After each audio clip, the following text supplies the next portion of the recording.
heaven in Alberta, where they've got all home basement. I have lost my way, but I hear tell about a heaven in Alberta, where we've got all home basements.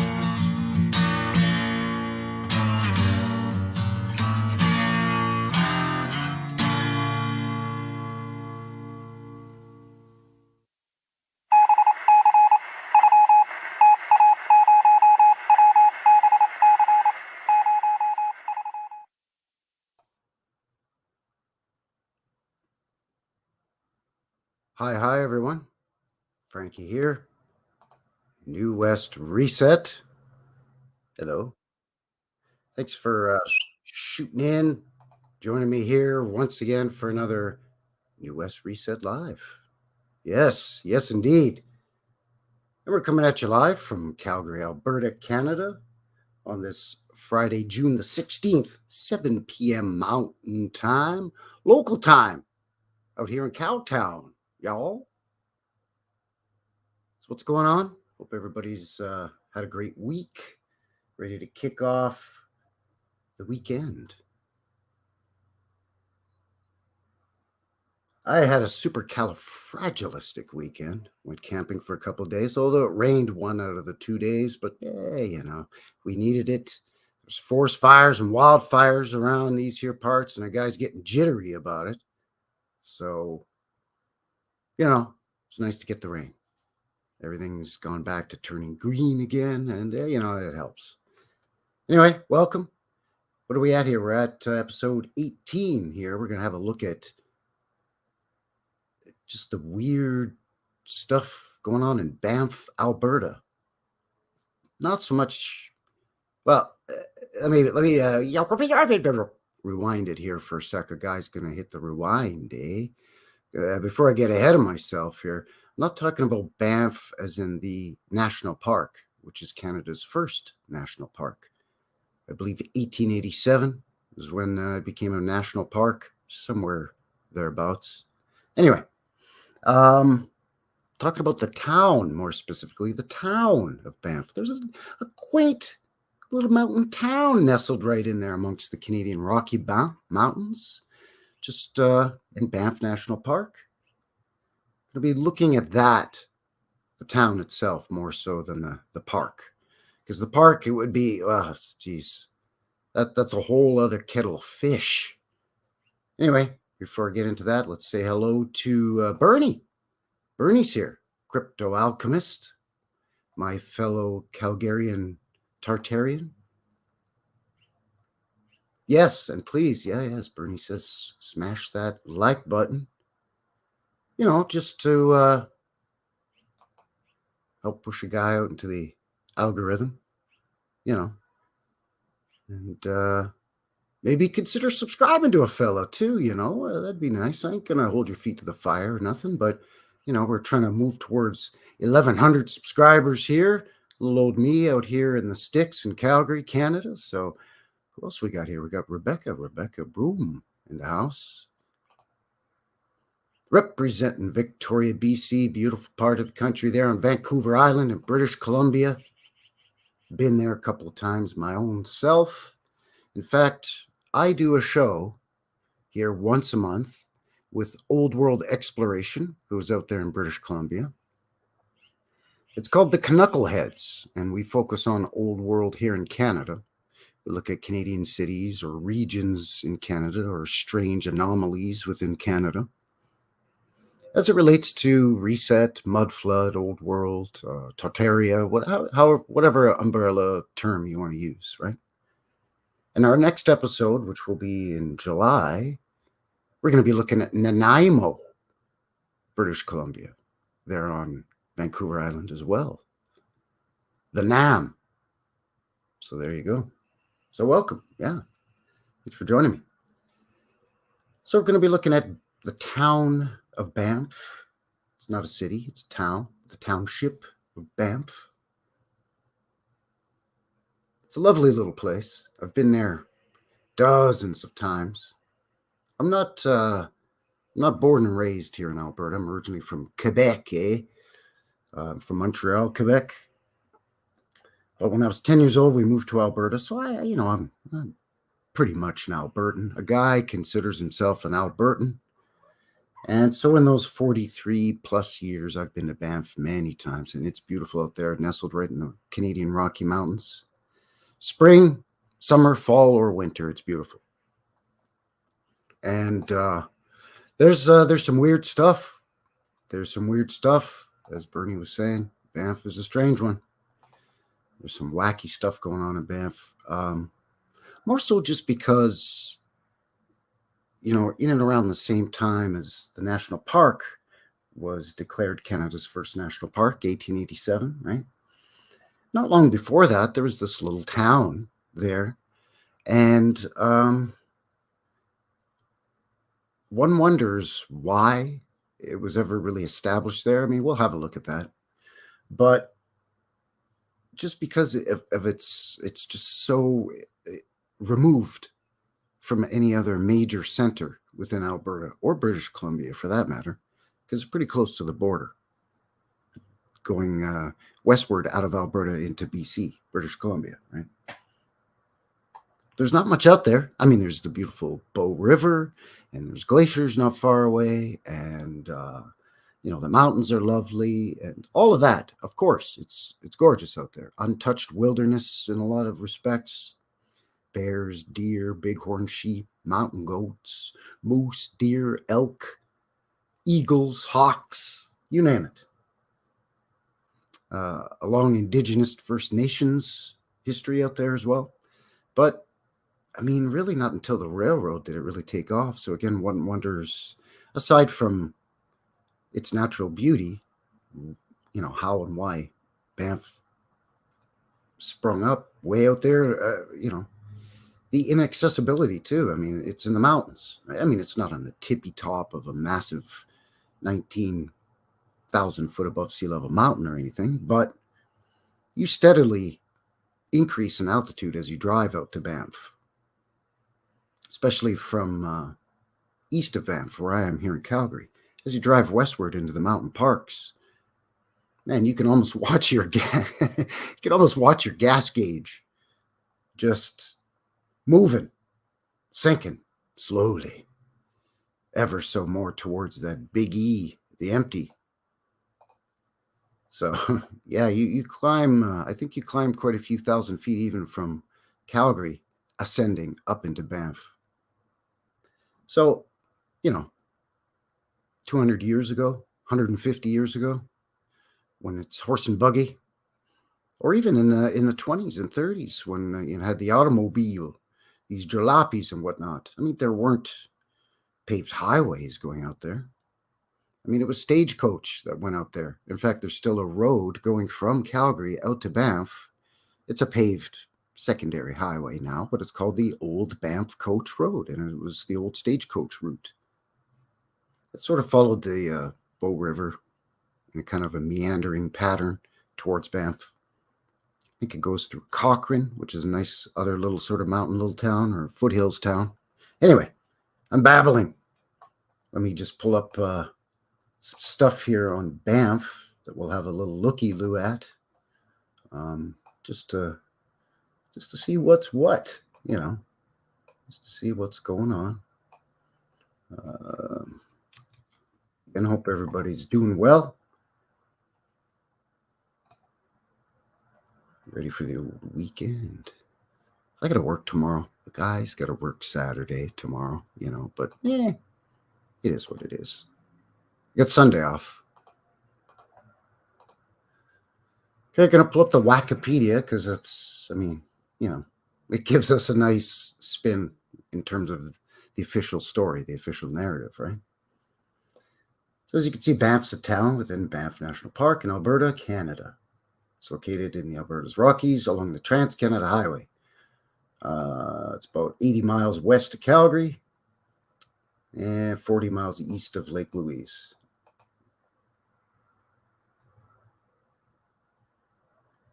It's the first municipality to incorporate within a national park. Well, because considering it's the first national park in the country, then yeah, no duh.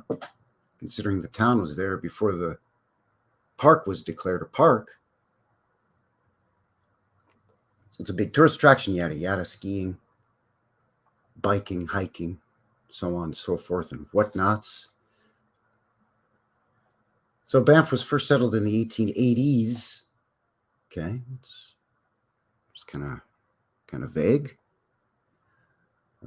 As the after the Transcontinental Railway built through the Bow Valley in 1883, 3 Canadian Pacific Railway workers stumbled upon a series of natural hot springs on the side of Sulphur Mountain.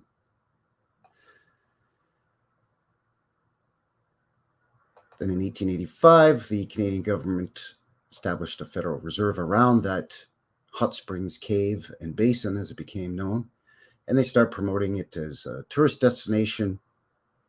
And the railway in 1887 helped to kind of kick off the whole thing with the boom. It's always the railway, especially out here in Western Canada and into the Rockies, right? The big story of, having to blast, using, quote unquote Chinamen, to use the parlance of their times, right? To use immigrants, Chinese Canadian immigrants, use them to carry the nitroglycerin in to blast the tunnels and, and all that song and dance, and using black powder to blow tunnels through the mountains.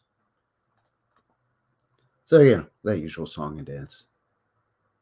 Then it gets into just a bunch of stuff about the park, not really too much about the town.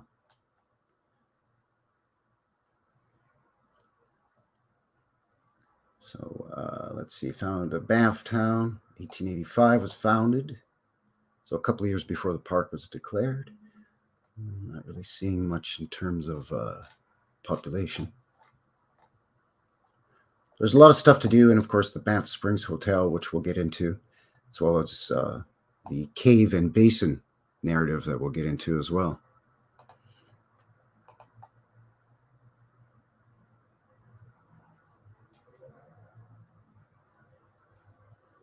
Banff hosting unicorns. I have no idea. I have no idea what that means whatsoever. But sure, we'll go with it. Banff hosting unicorns, eh?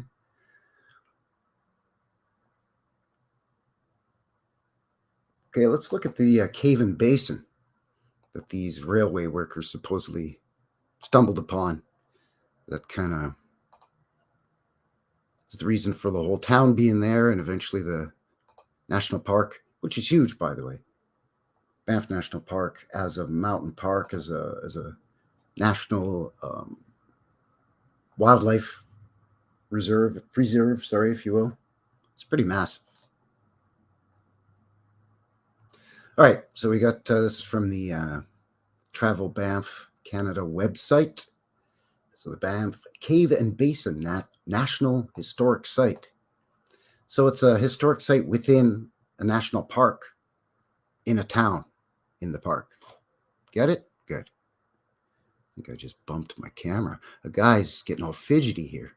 Anyway, discovery of the natural hot springs on Sulphur Mountain set in motion a series of events which ultimately led to the creation of the park. Yada, yada, yada. Okay. Here we go. It's hard to underestimate the importance of the Cave and Basin, National Historic Site to Canada. Discovery of these natural Banff hot springs ultimately led to the creation of the park system itself, too. It's considered one of the best park systems in the world. Okay, look at this picture. Okay, let me read to you while you look at this picture.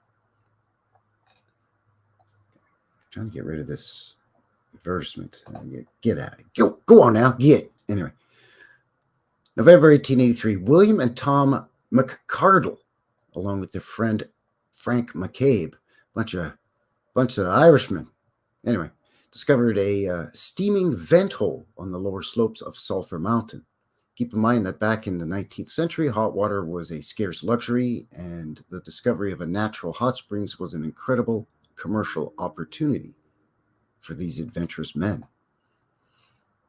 Really, hot water was a rare luxury in the 1800s, you don't say. Yeah, no kidding. On a ladder made from a tree trunk, William McArdle bravely inched his way down into the steaming vent hole and discovered a pool of warm water below, eerie stalactites hanging in the fog. As a reward for his bravery, he stripped down and was the first to swim in these luxurious Banff hot springs. So he didn't know what it was.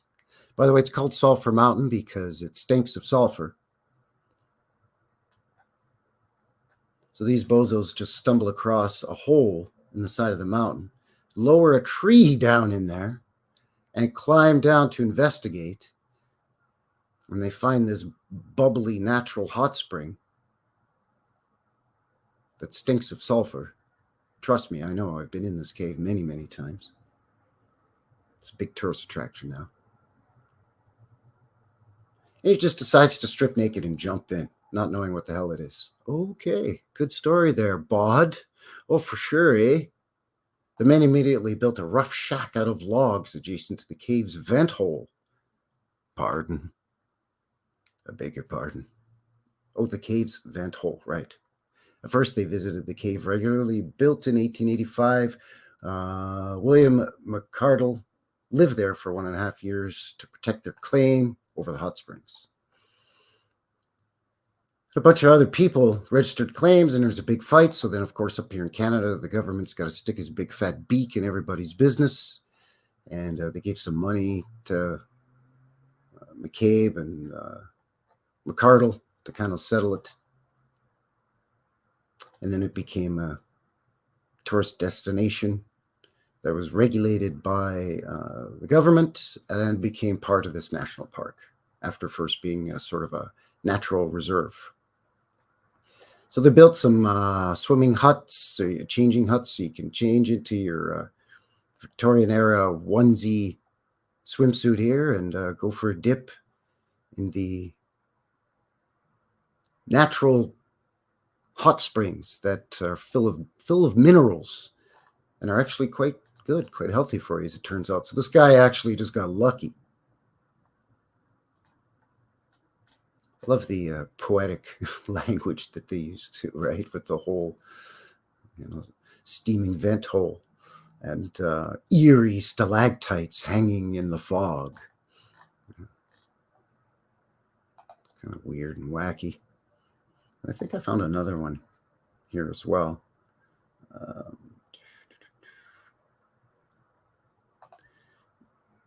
Yeah, this is from an article in the Calgary Guardian. It's probably going to have a lot of the same narrative, but, Banff's Cave and Basin is the birthplace of the National Park System. In 1883, 3 railway workers, brothers William and Tom McArdle, and their partner Frank McCabe, discovered, they put in brackets this time. Okay, that's interesting. They put in brackets or parentheses or whatever you want to call that. Quotations. They discovered the cave and basin on the lower slopes of Sulphur Mountain. Okay. Considering First Nation stories exist about the cave's warm waters and human activity was present long before Europeans arrived, we know that these 3 were not the first to actually discover. See, there you go, the thermal springs. They were the first to realize the potential profit flowing in the warm mineral water.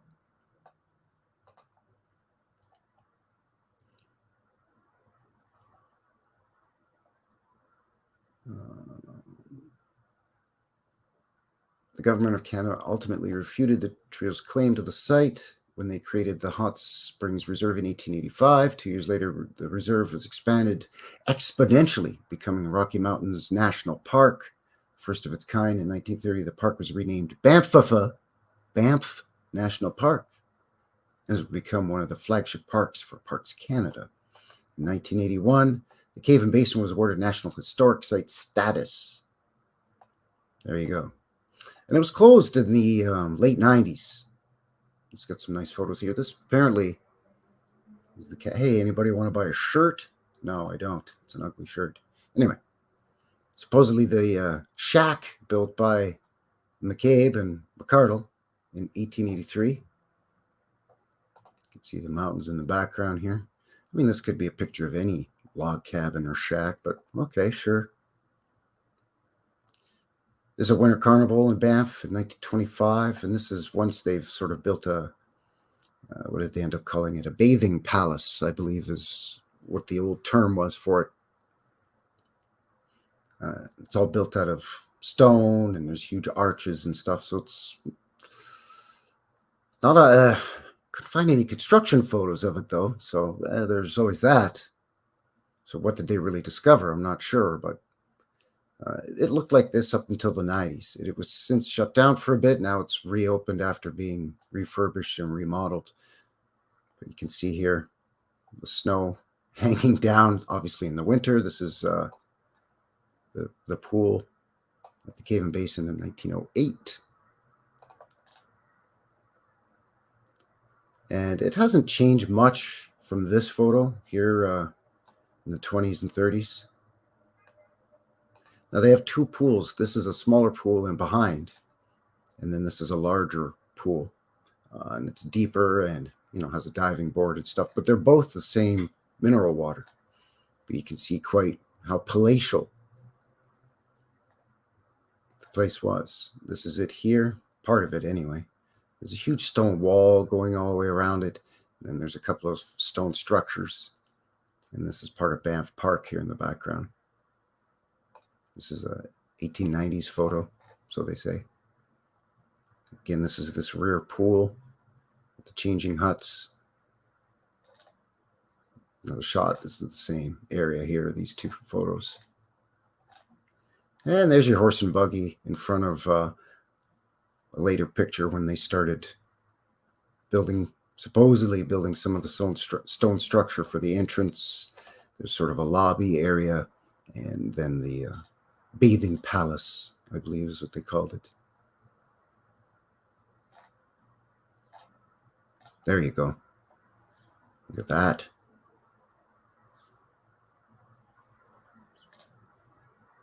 Quite interesting here, isn't it? Very interesting construction style. These huge stones and these shallow arches, octagonal. Huge stone walls all around this place as well.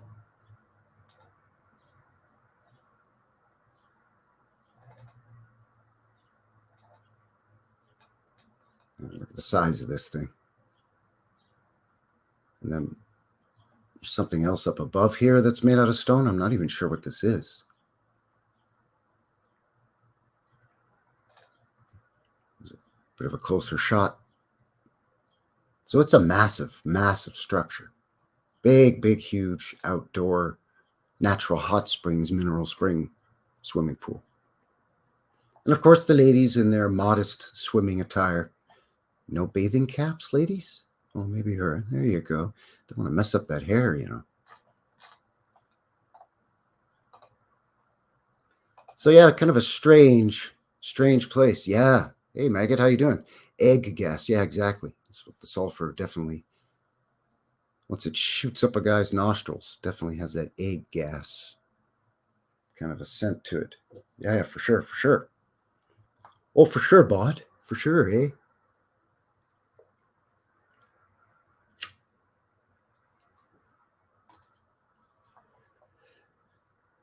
So a guy was kind of rooting around on the interwebs, and I found a few photos of,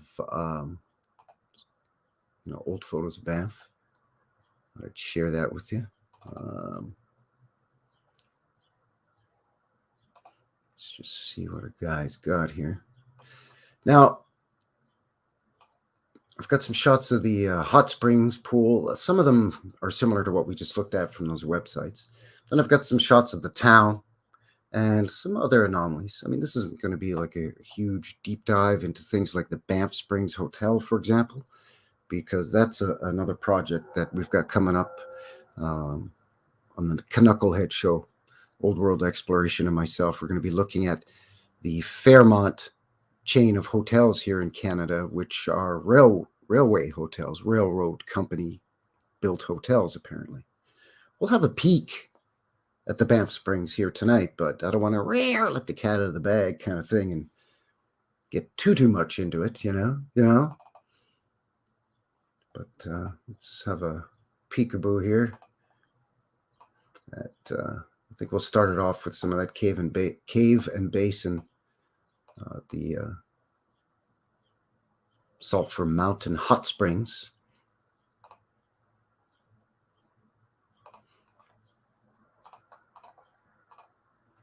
All right, so this is a nice shot. Most of these are, again, between 1890s and the I think the oldest is around 1930. Or not oldest, most recent, sorry, 1930. And again, some of these we may have seen from that website, but so you can see here, huge arches on top of these squared off pillars. But I don't know, some kind of stone. Oh, it's a light. Look at that. Okay, so there's a stone outcropping built out of the side of this massive balustrade, I guess, with the old world lighting there. I'm not seeing any power lines, so yeah, okay, there you go. That makes sense. There's the rear pool. This is an earlier photo, because they eventually replaced this, so they say, the stone building. Although that looks like there's something in behind this thing. I don't know. I want to say that this was just built in behind that huge stone building. This shot from the 30s. Tell by the car here, but you can see how massive this place is. Big, tall arched doorways to come into the public pool. This is on the front side. Just a huge building with these arched windows, all built out of that stone. I guess stone from the mountain, supposedly. So I guess that's granite. I don't know. A couple of shots here of the old Banff Springs Hotel, because you got to have a castle right here in the inaccessible mountains that you can only get at by stagecoach or horseback. Of course, you got to get your Mountie, Northwest Mounted Police, the Dudley Do right there in front. This is from 1917.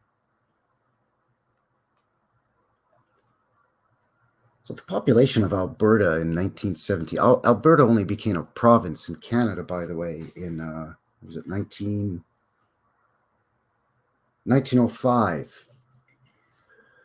So, to have a hotel this big. Yes, the mountains are beautiful. Yes, the hot springs are healthy. They have positive health benefits that would draw tourists. Yes, by the narrative, the railroads coming through here and built this hotel. But that is a massive, massive structure for a dense population density area like Alberta in a low population country like Canada. Just a massive castle in these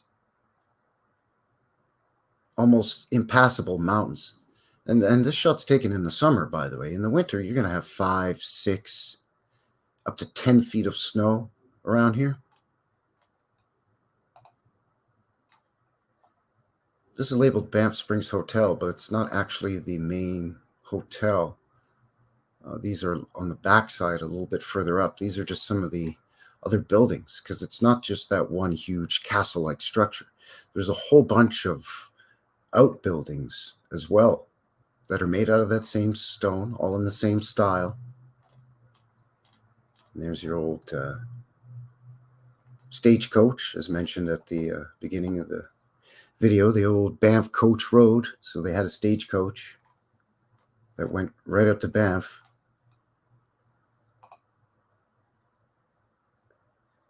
I believe this is 1902, Banff Springs Hotel up here. More structures here. Big, huge, I don't know, they'll say it's a smokestack, but some kind of tower. Whoop, sorry. Some kind of tower back here. Some kind of little tower here with a little cupola or something on top of it. Look at this thing. very similar to the Chateau Frontenac in Quebec City, right? And then this is the golf course clubhouse here, all terraced, all huge stones. And this is the golf course here, and the Bow River right here. There's another shot with, this is taken 10 years after that first one. This is in the 20s now. They still have a Mountie in front of the bloody thing. Jeez. Talk about a stereotypical photo. But again, you can see all these other structures.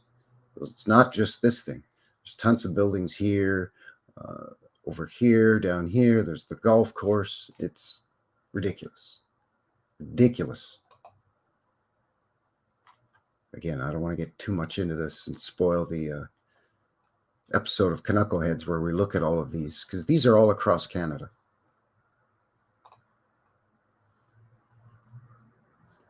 So as mentioned, where that cave and basin are with the natural mineral hot springs, the mountain that it was found on. Oh, hey, Logan. There's Logan. Logan Rothrods, welcome, welcome. As mentioned, those were found at the base on the slope of Sulphur Mountain. Well, Sulphur Mountain has a gondola that goes up. It's like a ski lift kind of thing, but you're enclosed in it. I think it seats 6, just these little tin can kind of things that bring you up on cables. Now, this is at the top of Sulphur Mountain. And you can see it's fairly modern at this point with TV antennas and radio antennas and electrical, what do they call those, meters, right? Your gas meter or your electric meter. But I found this, or what I think is the same structure. I mean, the structure itself is old, right? There's an arched doorway here and big, huge stones. And this is on top of a mountain. This is on top of like a 12,000 foot above sea level mountain. But I found an older picture of the same structure here. Before they blocked in this window and put that electrical meter or gas meter on it and added all of those doodads on top. And this was an observatory on the top of Sulphur Mountain in Banff, Alberta. So it's got an observation tower here, but it's got some kind of weird looking thing up on the top. Some may say a weather vane. Sure, okay. Why not, I guess. Could be some kind of antiquitech as well. This thing's on a mountain. I mean, imagine the ether, the free energy you could be gathering from on top of a mountain. And then all you have to do is transmit it along these wires. Or maybe down into this building where they do whatever they do with the ether electric, the free electricity, and then wire it out. I just thought that was very interesting. You can see even all the rubble here around the base of this old and a big huge slab here. So I don't know, really odd looking old building on top of the Sulphur Mountain.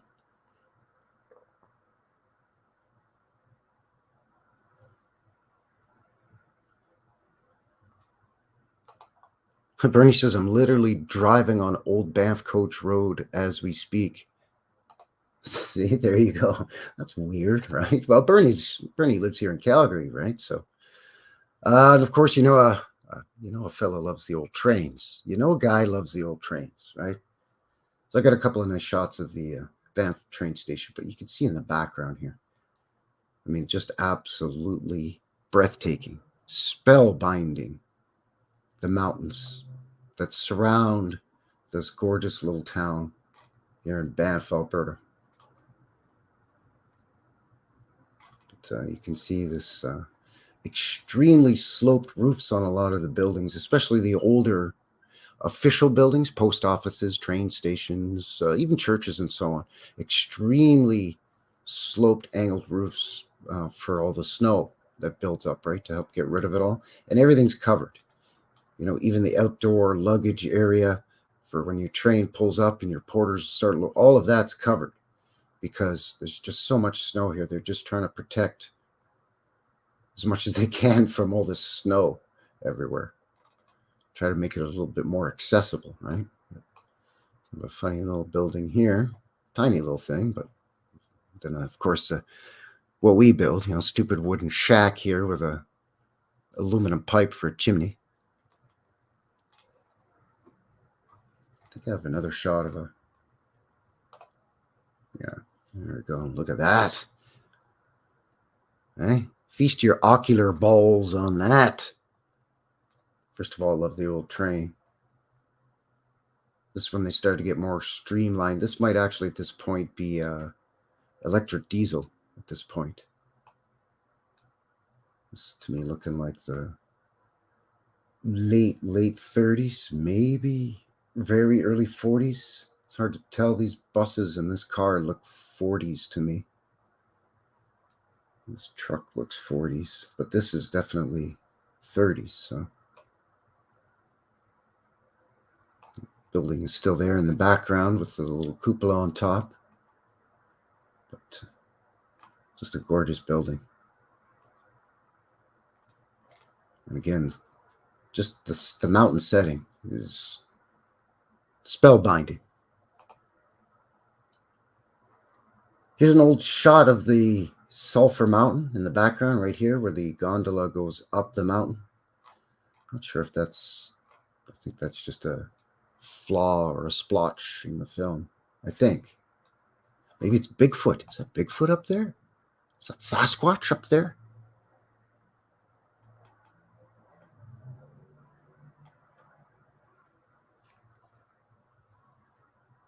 Team Heat in the house. Canadian content is right up my alley. Oh, beauty, bud. Beauty, eh? Oh, for sure there, bud.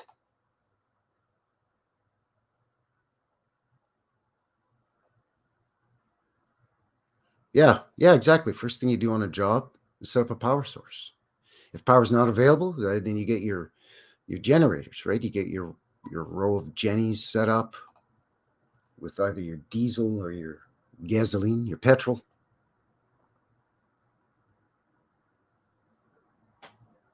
So you can run your power tools. So I'm not surprised that there was a weird looking bobule looking doodad on the top of that observation tower on top of Sulphur Mountain. I mean, up in here, maybe somebody just marked the negative or the photo print to show that, okay, that's where the observation tower is. I mean, I don't think that's the actual tower. I mean, it could be. It just doesn't look legit to me. It looks weird.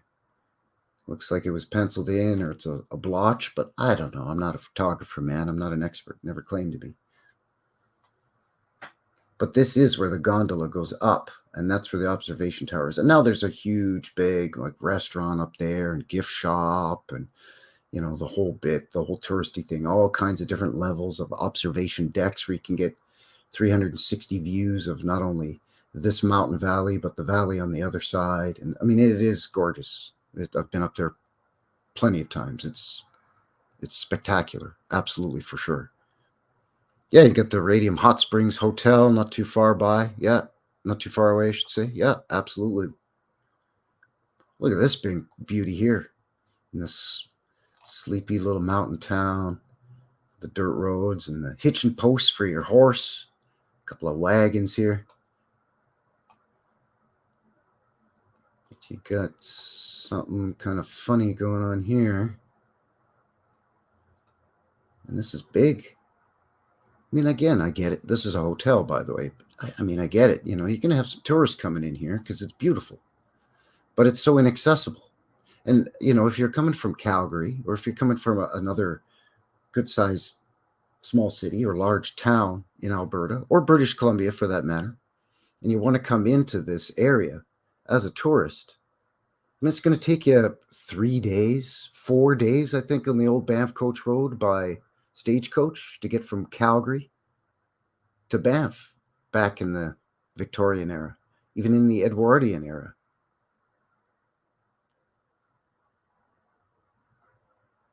Even in the 20s, it would take you hours in your jalopy to drive out here from Calgary.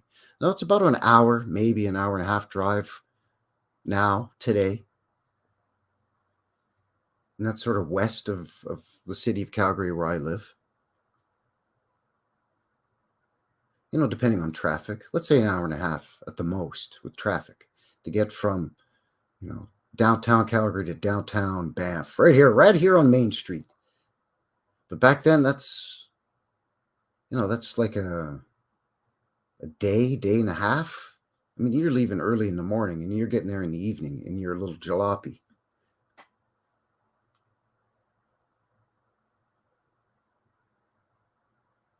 So when you took the stagecoach, you'd probably, I'm guessing I don't know for sure. I'm guessing a 2-day trip. So you got to stop along the way and stay in one of these here hotels before you make it to Banff, just to stay in another hotel, just to go look at some mountains and take a dip over in the hot springs pool. Got some tech going on up here, and then we've got a bunch of ether fennials or some kind of little bobule doodad jigs all up along here, and even on the corners of this next one. With your wooden sidewalks, right? Crazy. And then, but big, wide, expansive streets, to fit these 6-foot wide horse and buggy dash. That doesn't make sense. Again, whenever I see this stuff, it makes me think that it's almost as if they're anticipating that eventually these will be paved and it'll be 4 lanes of traffic with a median down the middle or a trolley going down the middle. And then only later on did they discover the trolley tracks as they were cleaning up the streets. There's a bridge here, by the way. The Bow River flows right along here. And this is a bridge, a stone bridge that crosses the river. And there's a really neat hotel with a banquet hall here on the other side that we'll have a look at too. Got a picture of that.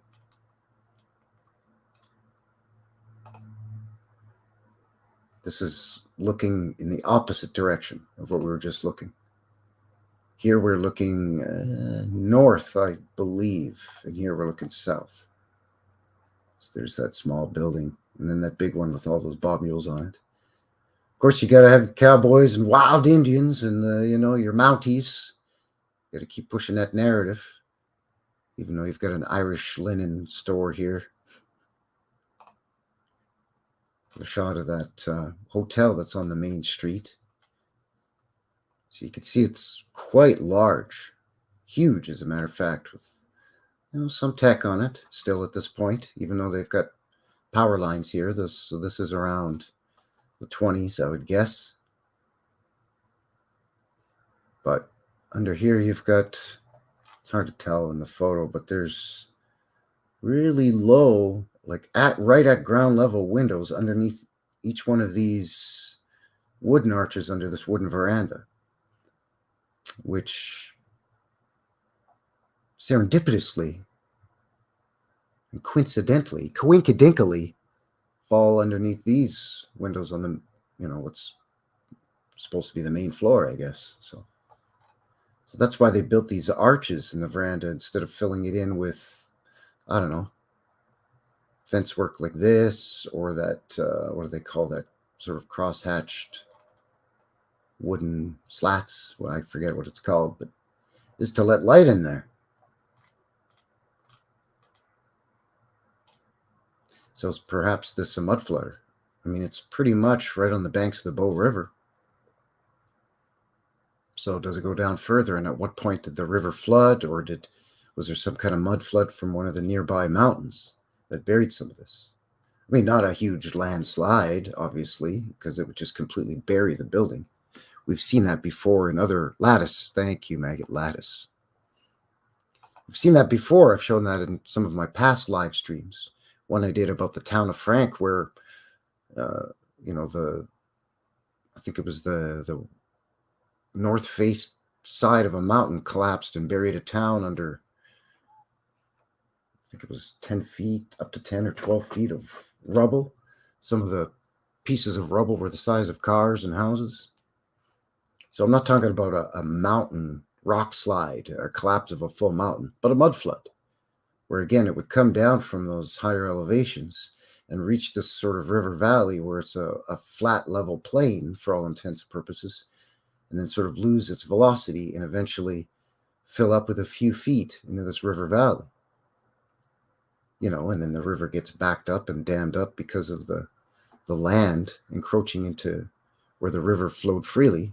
So it builds up pressure, and eventually the river bursts and comes tearing through here and washes away some of this and reveals some of this. And then they come along and they find it and they try to finish the job and fix it up. Just asking. I'm not, I mean, it's, speculation on my part. So this is that stone bridge that goes across that Bow River. So on the other side, you can see the cobblestone street and this nice entranceway here to this Breton Hotel and Hall. And, stone and brick structure with all the inlays and these nice arch windows. Not super fancy, not like the Banff Springs, but very castle-like again. The tech on top and looking very stately and very large once again for a small, inaccessible little mountain town. Gorgeous, gorgeous place.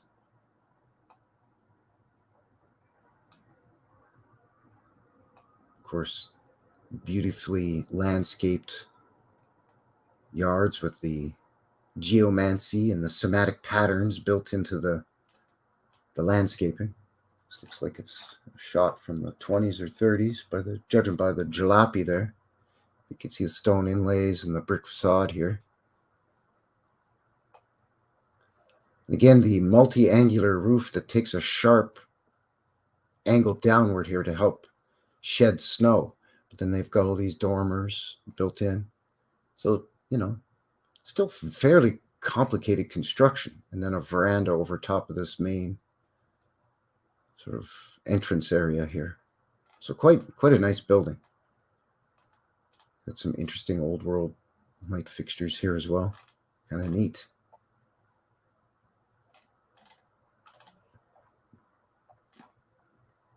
And I think that is that for that photo file.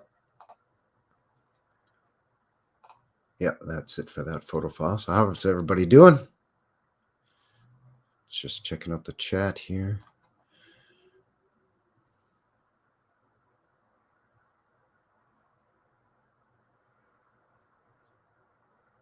Iridium Hotel. Oh, yeah, Whitefish. Yeah, I've been to Whitefish as well, actually.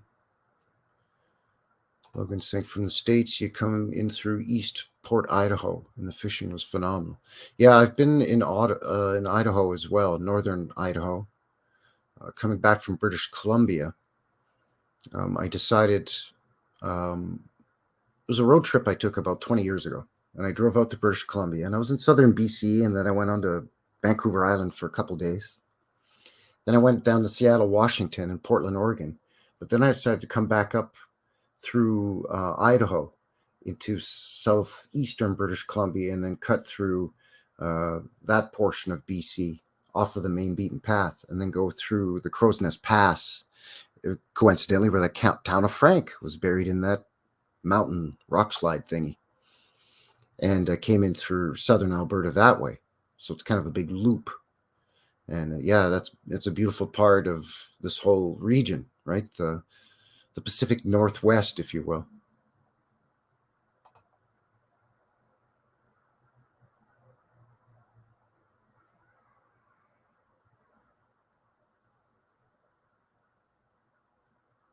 Team Heat, what's Team Heat saying here? Team Heat says, I wonder when they found the time to build all the ground railway hotels in between building the railroad across the North America. Yeah, all the while just being sophisticated enough to barely cobble together wagons. Yes, yeah, that's exactly it. Yeah, so Team Heat, I've seen you around, but I can't remember if you're new to this channel or not, but your name is ringing a bell to a guy. So yeah, if you haven't subscribed yet, consider giving a guy a subscribe here on the channel because, as mentioned, Old World Exploration and I are going to be doing an episode of our show called The Knuckleheads, where we're going to be looking at these railway hotels across Canada. Because, yeah, I mean, they're building the railway and the hotels at the same time. And supposedly by the narrative, the reason why they had to import Chinese workers was because there's labor shortages. And I mean, this is still during the wild frontier and wild pioneers, the Wild West, right? The Klondike Gold Rush. And, again, that whole narrative of the wild cowboys and Indians and the shoot 'em ups and they'll scalp you and all that BS, right? again, using the language of their narrative, right? So yeah, definitely going to be taking a look at that in an upcoming episode of the Knuckleheads, and have a little bit more of a deep dive into Banff Springs Hotel, like we looked at here tonight, as well as Chateau Frontenac in Quebec. And there's a beautiful, I mean, there's one in pretty much every decent sized city in Canada, and then some of the more special cities like Banff, or towns, I should say, like Banff, right? Because Banff is definitely not a major city. I mean, a lot of Canadians have never even heard of Banff. It's mostly just, Albertans know it. Some folks in British Columbia know about Banff, and maybe Saskatchewan, or they think it's just the huge national park, and they don't realize the town kind of was actually there first, right? Yeah, kind of like the pitched roofs in the Swiss Alps and stuff. Yeah, kind of the same concept, because there's just so much snowfall. Although the advantage here is that it's not quite as humid, not as much moisture in the air, so our snow generally, not always, but generally speaking, doesn't tend to be that wet, heavy snow that just piles and piles and piles up, and then eventually a guy's roof caves in on him, eh? And then you're like, oh, geez, eh? I should have gone up there with my brother and a snow shovel, eh? Hey, Matt. How you doing? Matt K in the house. Good to see you. Howdy, howdy.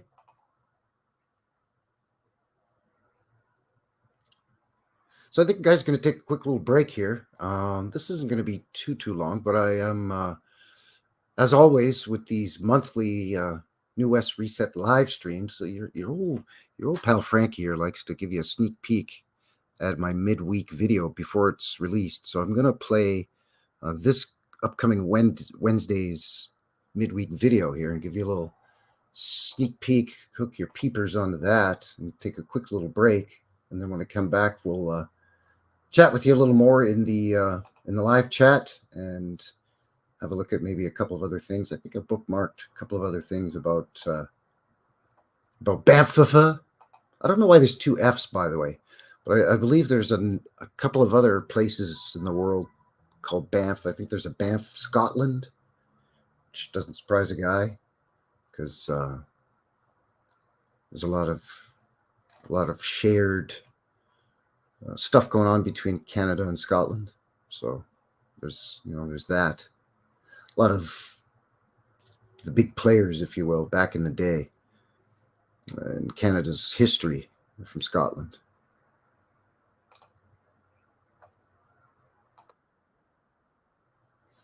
So anyway, that said, let me cue up the, excuse me. I'll cue up the preview here of what's coming up on my midweek on Wednesday. Let you have a peek of that. It's a little bit of just a couple-minute video, a little glimpse of my old hometown, Montreal, Quebec, Canada. This one's from the 1940s. So let me share that with you, and I'll be back in just a minute or two here. All right.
All right, there you go. A little bit of a peekaboo of what's coming up midweek. Geez, a guy did bump his camera. Now I'm going to try to straighten it, and I'm going to make it worse. Guys just going to make it worse now, eh? Make you all seasick or give you motion sickness, eh? So how's everybody doing?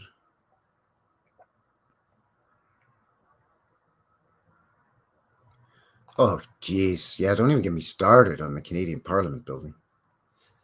I've actually got a video coming up for Canada Day, which is July 1st, if you didn't know. Coming up Canada Day, which is Saturday, July 1st, I believe this year. I got a video coming up with the Parliament buildings. Similar in style to the one you just had a peekaboo at. So, yeah, those buildings are just... And again, it's not just the Houses of Parliament building itself. Again, there's all these other structures around it, right? Like the library.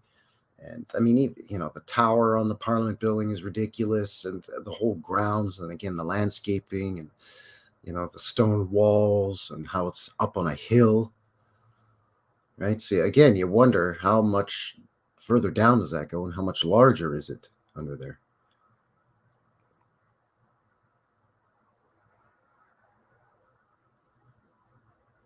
Yeah, I think it is part of an old star fort, actually, and a star city, actually. And I think that may have been within the Star City, maybe the Star Citadel, which now they're calling, you know, the Parliament building. I think there was a couple of star cities in Old World Canada, especially out in the east. Quebec City, we could I mean, it's confirmed it's a walled city. And Quebec City, even by the mainstream narrative, is such an old city that I think that was a star city. There's probably a star fort in there, or remnants of within the walled city itself. I think Ottawa was another one, because, you know, you've got the Rideau Canal right there, and you've got the Ottawa River and the St. Lawrence, and, you know. So there's a couple of Canadian cities that are very suspicious to me that they could have been star cities, and then structures like the Parliament building, or maybe one of these massive castle-like looking railway Fairmont hotels, right? Like the Banff Springs or what have you, could have been the citadel within the center of the Star City.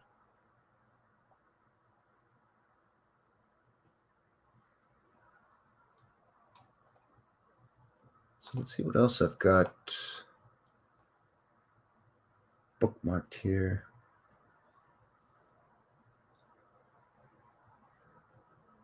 You know what? I've got something here on the Banff Springs Hotel because I was looking for construction photos of it, actually. And I don't know if Old World Exploration and myself will have time to get too deep into specifics of any one hotel per se on that episode of Knuckleheads that we're going to do on these hotels, because there's just so many of them. But I think maybe, at least, like, without spoiling anything on that upcoming stream, I should be able to share this website that I found. Is Archives of the Society of Alberta.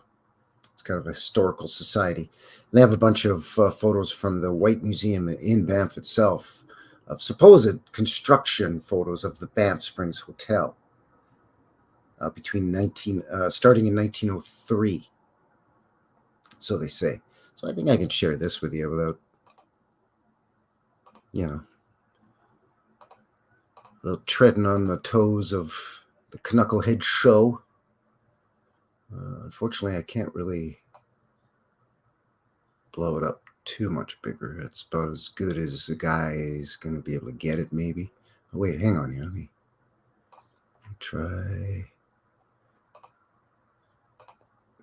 Yeah, that centers it a little more, I guess. It's better than a slap in the stomach with a frozen fish, eh? So, construction of Banff Springs Hotel. So you can see here,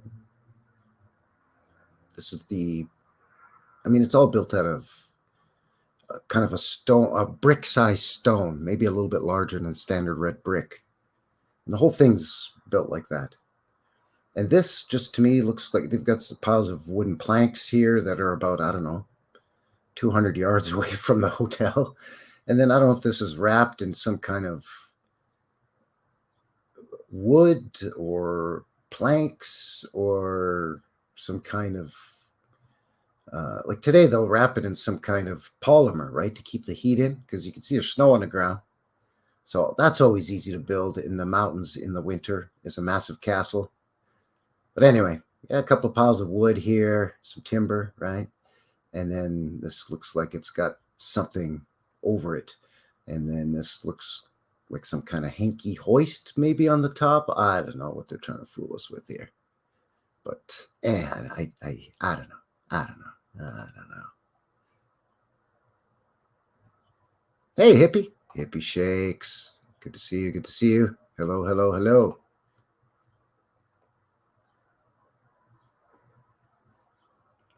So what else we got here? Oh, come on, man. Don't play with me. There's another one. Slightly different angle. You can see, I don't know if it's wrapped in some kind of tarp or canvas, or if they've got it covered in wood and they're saying, yeah, we're building it. I don't know, but it's just looks hanky because I'm not seeing a lot of activity. I don't know what this is. Again, sorry, I can't really blow it up. See, again, here's some wood. And the more I look at it, the more I think it's wrapped in maybe some kind of protective, so something doesn't fall and kill somebody down here. But I don't know. I say this is 1903, but this car looks later than that. This would be like a 20s, mid to late 20s car.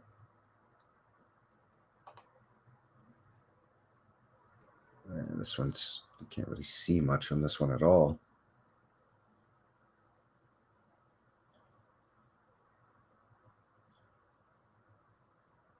Again, it says it's construction. But, not really seeing anything. Looks done to me. It looks the same as some of the other photos we were looking at. And well, now I'm convinced, because you're building something sticking out of the original structure. Oh, okay. Well, you've convinced me. There we go. Mystery solved. So what else we got here? Entrance to Banff Springs Hotel. Oh, that's nice. There's a picture of it from way back. All right. I think I'll save some of this. Again, I don't want to spoil the upcoming live stream with old world exploration of some of the Fairmont hotels that we're going to be looking at.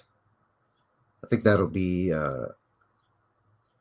probably episode 5 in August of the Knuckleheads. Episode 4 is coming up in July. We'll be looking at Nanaimo, British Columbia, on Vancouver Island. You take the ferry right across there, and you just take it over the waves of the strait there between Vancouver Island and the mainland, and it's a little ferry town.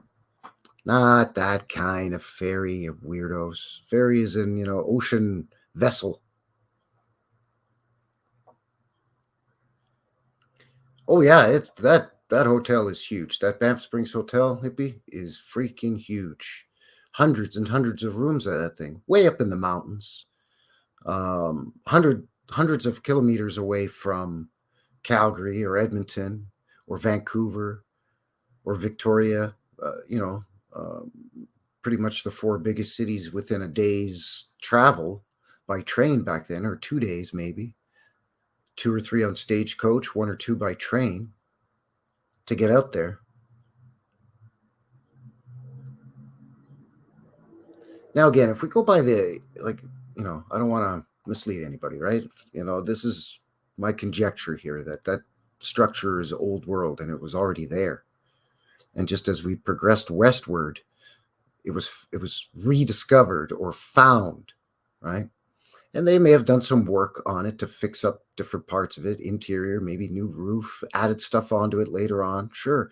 Take photos of that, clickety click, click, and you can fool a guy. You can pull the wool over a fella, right? A little bit. And again, you know, they had steam shovels in the 1860s, 1870s, 1880s. Steam technology was used in construction back then. And again, because of the narrative that the railroad is the reason it's there. The hotel's there because of the railroad, and the railroad's there because of the hotel. So it's a bit of a chicken and egg thing. But say they put the track in through that area first, well, you can ship your supplies in, your building supplies in on the railroad. So, you know, by the official story, it's not such a hard pill for a guy to get down his gullet. But it's just the inaccessibility of the area and how far away it is from everything. And the time period, I mean, you know, the 1890s, early 1900s. I mean, this again, this was the Wild West out here in, you know, Saskatchewan, Alberta, British Columbia, and especially in the mountains. I mean, that was, I mean, there was literally just fur trappers, mountain men, and explorers out there. You had some miners out there, and I mean, oil wasn't a thing yet at this time period. We hadn't discovered oil and then them hills yet. So why is anybody coming in to warrant such massive hotels, right? So yeah, you're right. You're right. It's just a massive building, hippie. You know, it's crazy.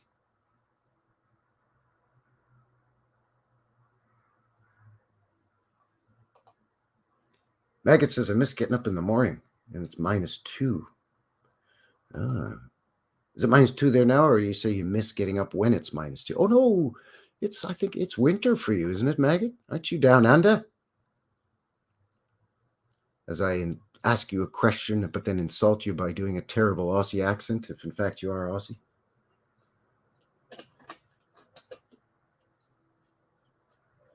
Anyway, -2. Yeah, well, it's summer here, right? So, well, is it officially summer?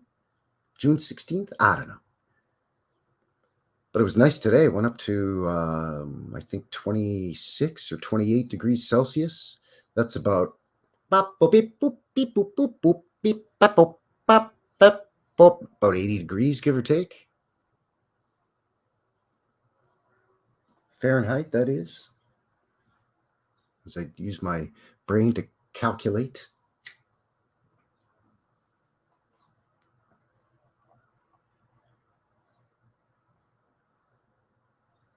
Oh, he's saying it's cold there. Okay. Yeah, okay, there you go. So it's your winter right now.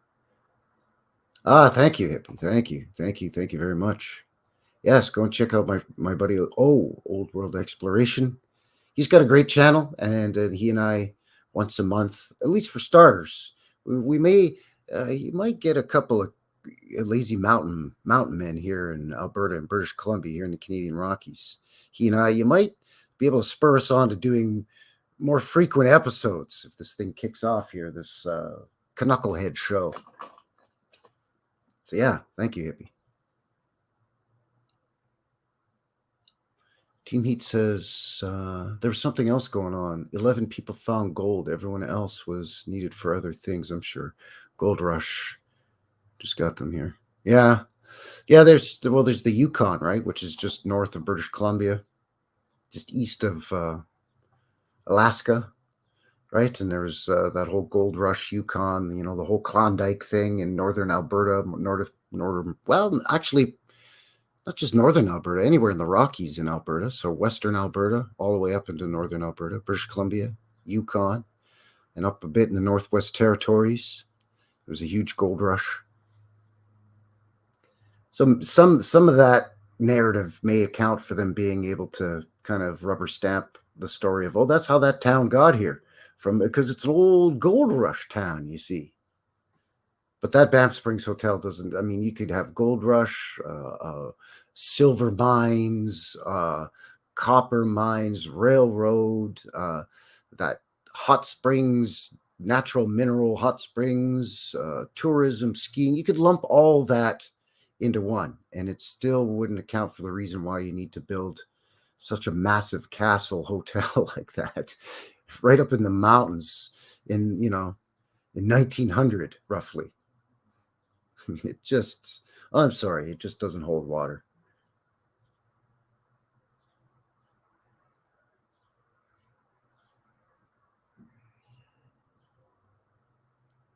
Yeah, that's true, right? You never really hear of,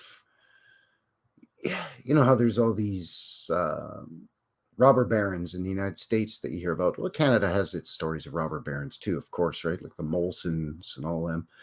But you know, you hear about the Carnegies and all them, and you know how they got their riches off the railroad or the steel industry or whatever, right? But you never hear about anybody who got their riches from the California gold rush or the Yukon gold rush up here in Canada, right? Like, you know, it's always some guy made his money from newspapers or from the railroad or from oil or from cattle, maybe. Yeah, so you hear about these stories of, yeah, these gold rush Klondike things where hundreds and thousands and eventually tens of thousands of people, you know, by San Francisco's narrative, pour into a region looking for gold. And supposedly that's how San Francisco got built out so quickly, is because of all the money coming in from the gold rush. But you never hear of these gold tycoons.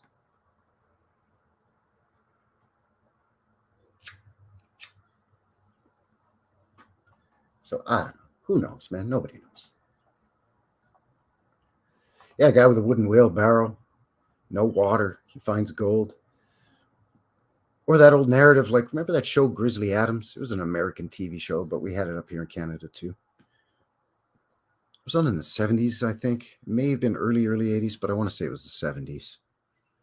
Dan Haggerty was the star of the show. He played a mountain man who was, I don't know, he was wrongly accused of some crime, so he fled and up into the mountains somewhere, I don't know, Colorado or some stuff. I don't know. I don't remember. Okay, guys, got a good memory, but it ain't a steel trap. But anyways, builds himself a cabin up there, and he meets an old gold prospector up there, right? And it's the guy's got a mule. So if it's not a wooden wheelbarrow, then you know, the guy might be real lucky, and he's got himself a mule or a donkey.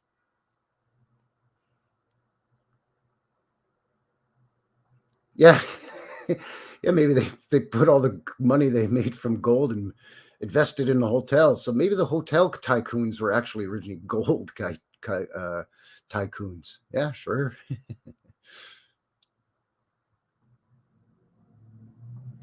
Yeah. Flour mills. Yeah, there's we've seen in some of the old world photos we've looked at here of Canadian cities, of some of the big flour mills in Ontario, Quebec, and Winnipeg had a couple of big ones there. They had a Robin Hood one, and I can't remember what the other flour company was in Winnipeg, but they have two massive ones up there.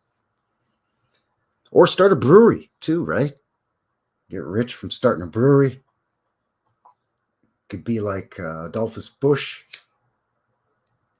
starts the Budweiser Brewing Company, or what eventually became Budweiser, Anheuser-Busch.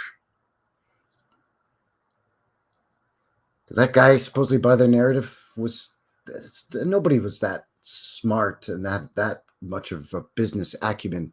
Come on, man.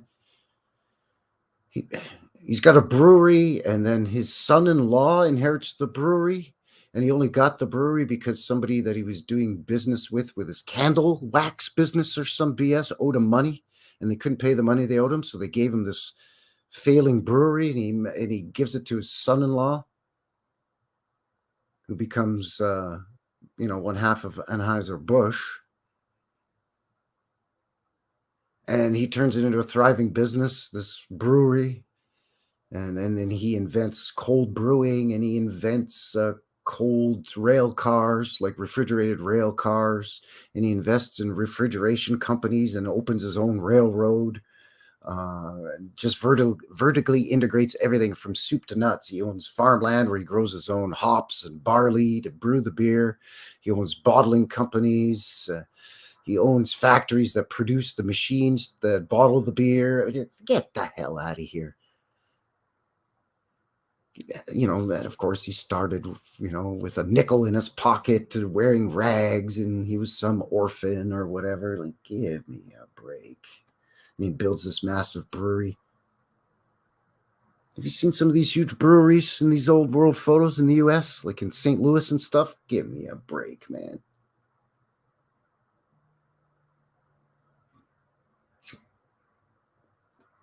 It's the same thing as these huge hotels here in Canada.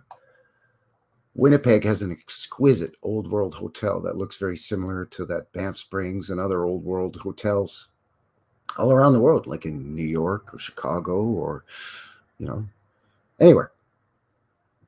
But Winnipeg was never really a big city. A couple 100,000 people. Even today, a few 100,000. It's not that big at all. But it's got these massive old world hotels, with hundreds of rooms in them.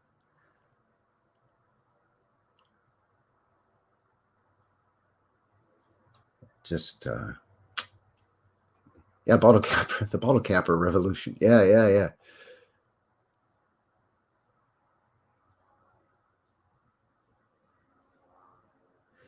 Yeah, that's funny, right? Team Heat says, what about Tesla designing the Niagara Falls Power Dam, right? The hydroelectric dam. And they used that to power the Chicago World's Fair and Christ, half of the Eastern Seaboard. But they don't even teach us about that in school. Even here in Canada, in school, they don't teach us about that. And again, I'm from Quebec, so out east, like hydroelectric dams, that's a big thing. It's not such a big thing out here, out in the West, but out east in Ontario and Quebec, there's dams all over the place. Some of the biggest dams in the world are in Quebec. But they didn't teach about it in school when I was in Quebec either. Yeah, that's what I think, hippies. A lot of these, it's the same old story, but really they found the buildings and they just say, oh, this building was constructed, or it was founded in 1892 or whatever, Yeah, a lot of people make their own home brew, and my dad does. He makes his own wine. My granddaddy made his own what he called wine, but it was really more moonshine. Let's face it, it was hooch, dandelion wine, and peach brandy, and apple brandy. Right. Plum brandy and all this. Give me a break, But yeah, and yeah, it can get to be pretty messy, and you gotta kind of know what you're doing, right? With wines and beers and stuff, with the yeasts and all that, and you got to make sure that it's the fermentation. I mean, it's tricky. But yeah, my dad still does it. It's a nice hobby, and it saves a guy a lot of cash going to the beer store or to the liquor store, eh? Because up here in Canada, you can't just walk into a grocery store or a 7-Eleven and buy booze, eh? You got to go to a liquor store, eh?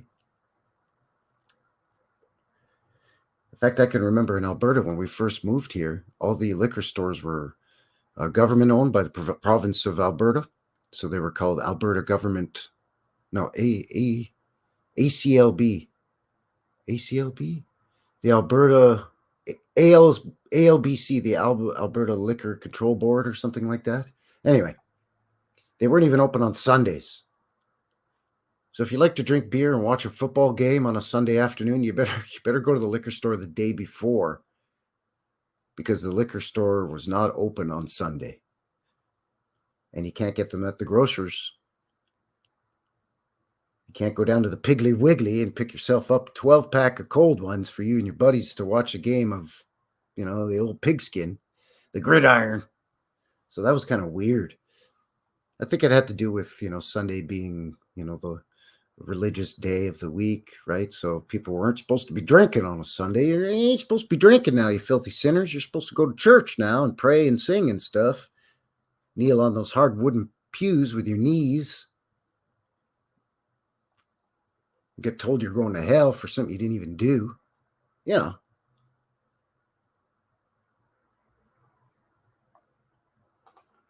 Logan's saying the giveaway beer in Montana. What? Really? Oh, you mean Bud Light? Oh, yeah. They can't even give that away now. I'm just playing with you. I'm just clowning with you now.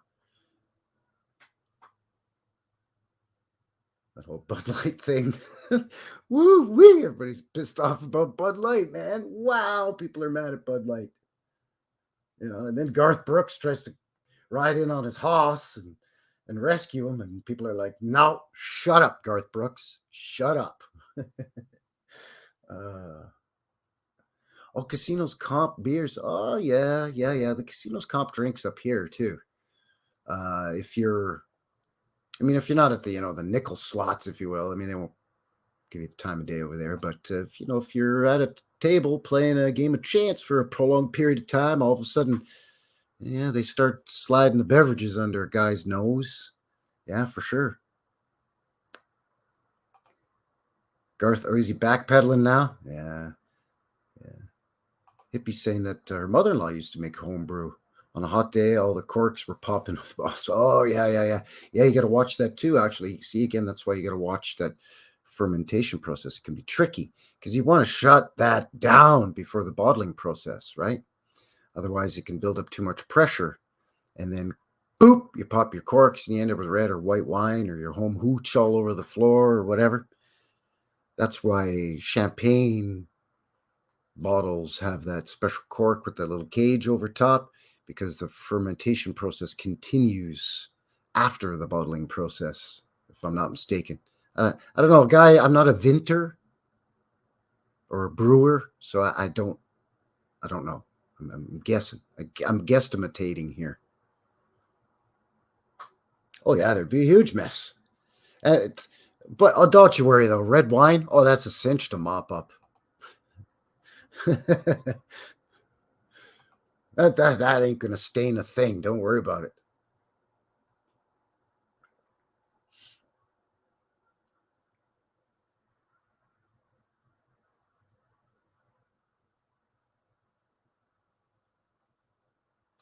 So I thought I had something else bookmarked here, but I don't think I do. We did that the hinky construction photos. And like I said, I don't want to really get into too much more. Except for maybe, you know what? A guy should have done this right out of the gates, I think, though. But it's just amateur hour. But I really should show you on the old goggle machine here the map of where we're looking at for the old Banff, and just into relation to where yours truly's setting here. So let me just share this here. There we go. Boop. So there's Calgary. So there's where I live. And basically, if you follow this Bow River right here, there's that little mountain town or foothills town of Cochrane. Beautiful.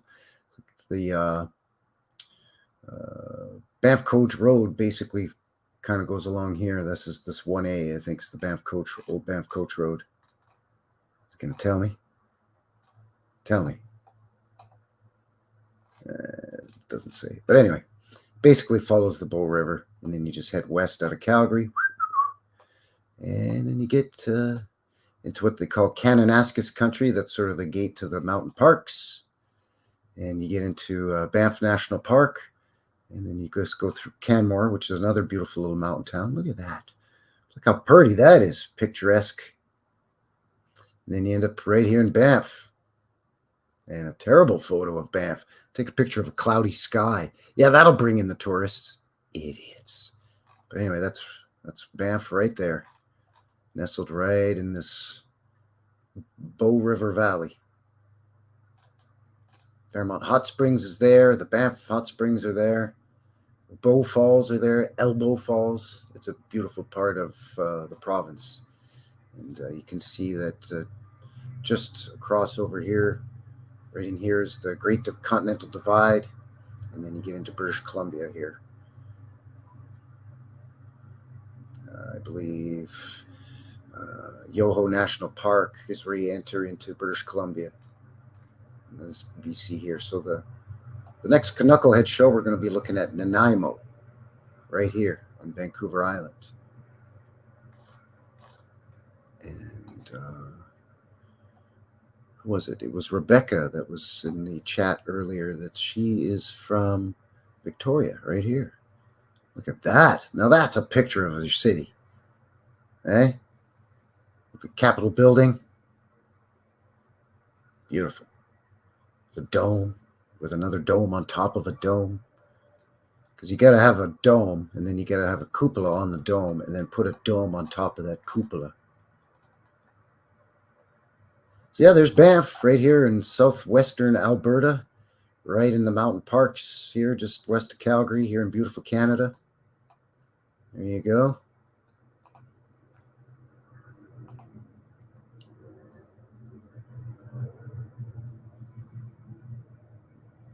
Peach and pineapple brandy. Yeah, that's the mountains are basically, to the left or just to the west of where I am. About an hour's drive, hippie. Well, Banff's about an hour's drive. The mountain park's maybe 45 minutes till you start getting into the really big, beautiful, rugged mountains there. Yeah. Yeah, absolutely. Yeah, let me just jump on that map again just to show you. I'll put it in the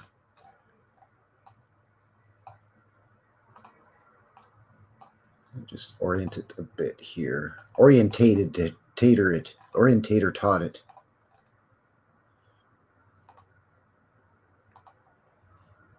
So you can see what's what. But yeah, there's Calgary there, and then we just come in westward. And there's multiple ways you can come into the mountain parks, right? You can go through Bragg Creek or Cochrane. The old Cowboy Trail goes in through Cochrane, by the way, as well, and in through Water Valley. But yeah, you can see where Calgary's just sort of, the foothills are kind of right in here, and then they advance westward, and then they get taller and taller, and eventually they turn into the mountains, right? So you have these big snow-covered Rocky Mountains all in through here, glaciers and whatnot. Picture, the French Alps, Swiss Alps, the Colorado Rockies, perfect example. It's the same mountain range, right? And then east of Calgary, which is showing down or south on this map, but it's actually east of Calgary, it becomes prairie, right? So going all the way eastward across Alberta, it's all prairies, so it's all farmland in through here for the most part. Saskatchewan's like that as well. Basically just like the American Great Plains, almost identical. Alberta is basically identical to Montana. As we all know, these lines drawn in the sand are just arbitrary lines. It's not like if you're driving up through Montana, as soon as you get to the Canadian border, there's a wall of ice. We all know that wall of ice is somewhere else. It's not anywhere on this thing because this thing's shaped like a beach ball. So that ain't right. But you know what I'm saying.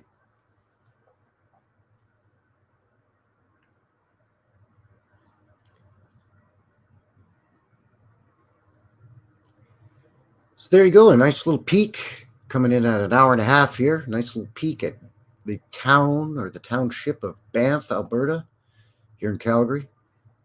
So I hope you enjoyed that. I really appreciate all of you shooting in once again and joining me here for this New West Reset live, episode 18 here.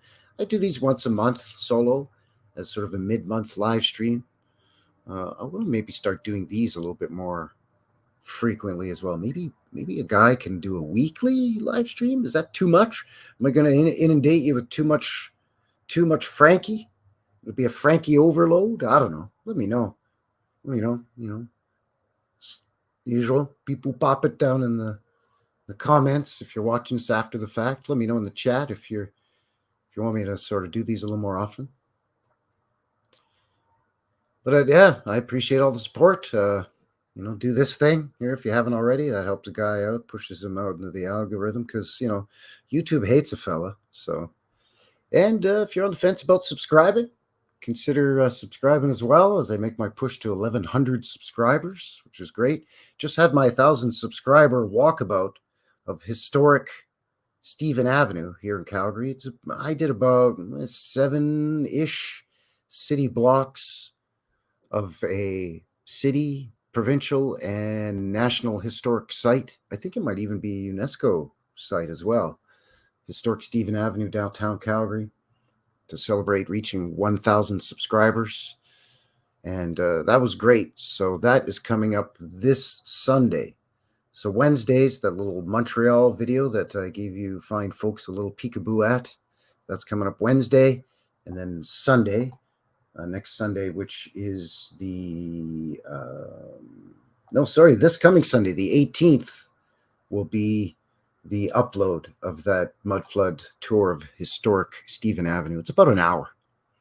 And looked at dozens and dozens of old world buildings, big and small, short and tall, domes, columns, pillars, mud flood windows. Oh, you know, I found a bunch of mud flood windows there, good people. Aha! Aha! Team Heat saying weekly is ideal. And that motion has been seconded. Did it by Hippie Shakes weekly. Okay. Dylan being a little more Matt Dillon being a little more wishy-washy. Are you Canadian? Because you seem really on the fence. It's like, whatever you like's cool, man. That's kind of how we are up here in Canada. Eh? It's like, I don't want to offend anybody. Say, hey, you do whatever you like there, buddy. All right, pal? Don't worry about it there, bud. Eh? Just do what you like there. Yeah, I could probably try to arrange a once a week thing. That'd be great. Especially if it's on the same day. That would be really good. Right? Like if it was on a Friday every week or something like that, that'd be cool. Problem is the guy's schedule at work is never the same twice from week to week. So, but I'll work something out. So yeah, we got to keep it tuned here for another episode next month, maybe even sooner, of New West Reset Live. Thanks for joining me here for this episode 18, the Bizarreness of Banff, with 2 F's for some reason. And again, coming up for July will be the next episode of the Knuckleheads, where we're looking at Nanaimo, British Columbia, over there on Vancouver Island. And after that, I think we're going to have a look at some of these crazy Fairmont hotels, like the Banff Springs, that you good folks were able to hook your peepers on here for a little bit tonight. The Banff Springs Hotel, the Fairmont Banff Springs Hotel. And actually, we looked at the Fairmont here in Calgary as well, the Palliser. So maybe I'll put a link for that down in the rectangular description box underneath the video. And you can have a look-see at that as well. So there you go. Thanks, everybody. Thanks to Maggot and Logan and Matt Dillon. Hippie, thank you very much to you as well. Team Heat. Who else was in here? We had a bunch of people jumping in and out of here. I think there's people lurking, maybe having me play in the background. So thanks for jumping in and giving me the old thumbs up, giving me the like.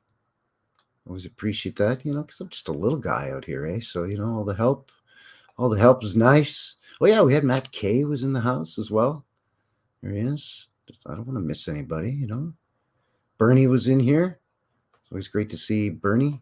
Rebecca, she's from Victoria, so she's going to be looking forward to that Nanaimo. So, yeah, thanks to all of you. Those of you that'll be shooting in and watching after the fact, thanks for all of your support as well. Guy really, really appreciates it, so thanks a lot. Thanks. Big thanks there for sure there, bud. Eh? For sure. So I think that is going to seal the deal here today for New West Reset. All the links will be in the description. So until the next one, have yourselves a good one out there, and we'll talk to you again real soon. All right? Cheers. Take care, everybody. Bye.